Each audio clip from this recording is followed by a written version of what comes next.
Okay, here we go. Second part of our trade talk this week. And these trades all went down in our ghost auction leagues. Most of them involved myself. I've been busy. First one in the World Soccer Teams League. I decided to throw caution to the wind, sell my 2023 picks and make a bid for the title this year. Now, I sent a few offers out for my 2023 first. Didn't get much interest back, or I was getting offered things like a mid-second round pick. Yeah, come on guys, let's just be serious, come on. Got into a little bit of negotiations with Tony. So we had Manchester United, Tony, selling TJ Hawkinson and this year's 113. Big Dunks Everton, splashing the cash as usual, but getting nowhere. Sending the entire 2023 picks. Now, if I am hoping that I'm going to be a contender, then those third and fourth round picks should be late ones and not really much interest. So we've got the 113 this year, which I value as an early second. And we've got TJ Hawkinson, who I would probably put around about 105, 106, 107 this year. So I think it's a good deal for Tony acquiring those 2023 picks. And it's a great deal for me in tight end premium, acquiring another young tight end, probably about tight end 5, tight end 6, something like that. So yeah, good deal for both sides in that one. The next trade we had was again involving myself, but this was in a 14 team league, the TV show ones. And I, in this league, decided to break my entire pathetic roster down. I knew I wasn't going to be a contender anytime soon. So that's a major part when we're thinking about roster reconstruction and rebuilds. Recognising that your team is not a contender, is not going to be a contender next season or in the near future, and immediately selling your assets, getting the value for them that you can when you can. So first of all, I sold Russell Wilson to Steve for this year's 101 and this year's 204. Now what I will say, if I'm selling Russell Wilson, the first thing I need to address is the quarterback position. As I said, Russell Wilson, what's he going to be in 3 years' time when my team's a contender? Towards the end of his career, the later stages of his career. So I think the time to sell him was now. With the 101, I can get, sorry, I'll rephrase that, I will get Malik Willis. And even if he sits out the entire season, that is just perfect because it guarantees me an early pick in 2023. Where I can either go down the Robinson, Jackson Smith-Njigba, one of the quarterbacks from Alabama maybe. So yeah, I'm in a good position there. Didn't acquire any 2023 picks, but at the moment I don't know where those picks are going to be. So I decided I'm going to take this year. I know it's a weaker class, but I know where I'm picking. I know what I'm getting. I'm not hoping to get the 101, 102 and getting the 113, 112. So this year's 101, obviously it's going to be Malik Willis. It's going to cost you an arm and a leg to take him off me. This year's 204, pick 19, I'm looking at the wide receiver 4 tier. I'm looking at possibly still the running back 3 tier. I think I've missed out on my second quarterback, but I might address that earlier if I can acquire other picks, which I did. So we had Starsky and Hatch giving up Russell Wilson. We had Sanford and Son giving up the 101 and the 204. And following on from that, in the same league, I gave up Clyde Edwards-Helaire, and Mike Kolchak the Night Stalker gave up this year's 114. Now, I said earlier, I've got the 19th pick. Now I've got the 14th pick. Pick 14, I would have said, is a perfect spot to pick up a second quarterback from this year's class. Whether it be Ridder, Howell, Corral, one of those three, there's a chance I'm going to get one of them. If I don't get one of them, I'm even more delighted, because it means I'm getting one of the wide receivers from that group. Pickens, Olave, Christian Watson. So if I get a wide receiver, I'm delighted. If I get a second young quarterback that's going to sit 2022, I'm delighted as well. Now, if Willis and that other quarterback end up being garbage, it's not a great loss. It's not a great loss at all. I could maybe sell them for a second, a late first, I don't know. And then I just put back my rebuild by 1 year. Not a disaster. Not going to harm me. I already know I'm not in contention for 2 or 3 years. Now, my last move in that league was to sell Saquon Barkley, and Roger, Charlie's Angels, gave up the 109. Now, the 109 is right on the cusp of my tier 3 in this year's draft. I've got a top 3, I've got a top 6, I've got a top 10. Now, I think I've already said before, I'm looking at my 7, 8, 9, 10 as being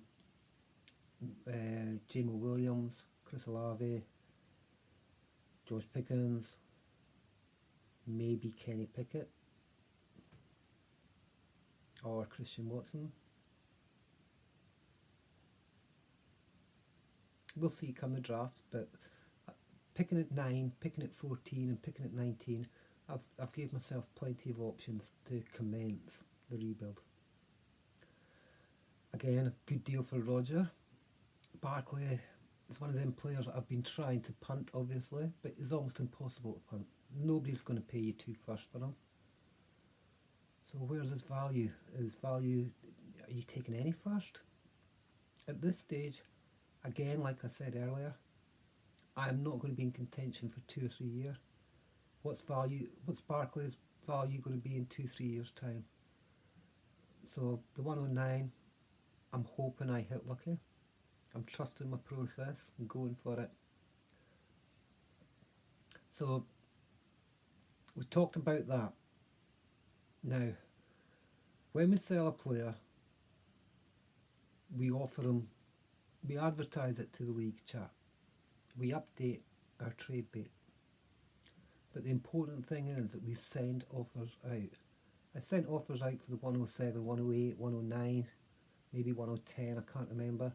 Similar with Clyde Edwards-Helaire. I sent offers out for the 114 and the 113. 112, can't remember, but in that vicinity of where I was hoping to get. Now, I'm being realistic. I'm not saying, oh, I'll sell you Clyde Edwards-Helaire, give me the 105. I'm selling Saquon Barkley, give me the 102. You know, I'm being realistic, and I'm putting them in a range where I think they're valued, and I think people would be quite reasonably happy to pay. So yeah, I think everyone won in those trades. I think Steve won, I think Mike won, I think Roger won, and I think I am just in the land of the rainbow, hitting and hoping to find the pot of gold at the end of the horizon. I won't know until about 2024, 2025, but I can afford to do it in one league if I'm going to be a contender in 3 or 4 of the other leagues. Now, the last trade we've got today was in the Sega League, and I woke up this morning and I just seen chaos in the chat. What we had was Johnny Dramas, it's John D. gave up this year's 201, and Laz, what was the team? Manic the Hedgehog, gave up Travis Kelce. Now, I woke up and there was screams of foul, oh, that's not fair, that's ridiculous. What I will say, I know Laz advertised in the chat, he updated his trade bait, and not one of us were happy to pay a first round pick, be it this year, 2023 or 2024. So if nobody's taken a first, what's the next best thing? 201? So we got the 201. It might seem undervalued, but Laz is in the same boat in that league as I was talking about myself in the other. It's rebuild time and it's selling and trying to get the best you can. The 201 might not be the best you can, but it might be better than what you're going to get 12 months from now.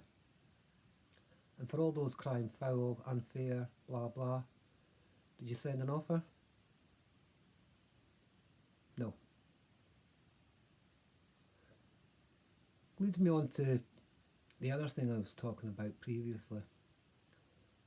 When people say, oh, that's underpriced, you know, back up your actions. Back up your actions with what you believe in. You know, if you're saying, I don't know, if you're saying Clyde Edwards-Helaire is finished, then sell him for a mid-second. If you're saying I like Juju at Kansas now, then make a sensible offer for him. Don't offer a late second. If you're going to make opinions, you either back them with your trade offers, accept trade offers to your that match your opinion, or provide analysis and analytics as to why you rate or don't rate a certain player. Don't just say a player's great because he's on your roster and you're wanting to sell him. Don't just say a player's shite because you're wanting to buy him. I mean, my first reaction to that is, if a player's so shite, why are you wanting to buy him? You know? Now again, with the trade offers, try and be sensible, try and be fair, because you get a reputation. I've sent out trade offers and I've had absolute ridiculous nonsense coming back, and all that does, it makes me not want to trade with that person. When that person comes back with a fair offer to me, I'm going to say, that's a good offer, but you know what? Fuck you. Fuck you. I'll sell it to Jimmy Smith for slightly less. You know, if you want to play stupid, then you get stupid back. But anyway, I digress.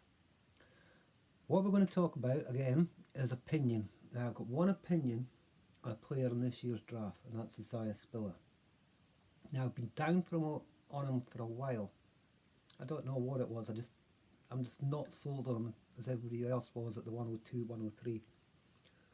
I'd already started to drop him to 107, 108, and now there's a distinct possibility after learning something that he is not even in my top 10 this year.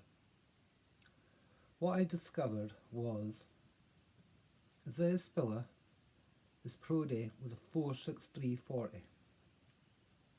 Okay, his BMI is under 30.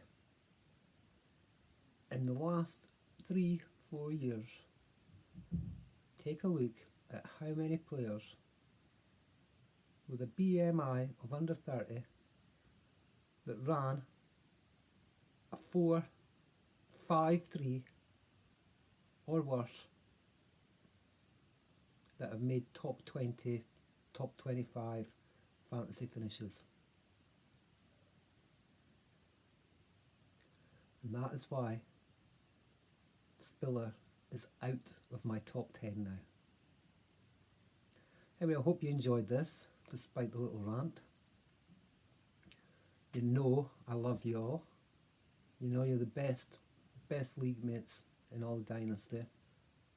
Just keep up the good work. Keep thinking, what can you do to make your team better, the league better, the community better, and to make fantasy football more enjoyable for all of us. Bye for now.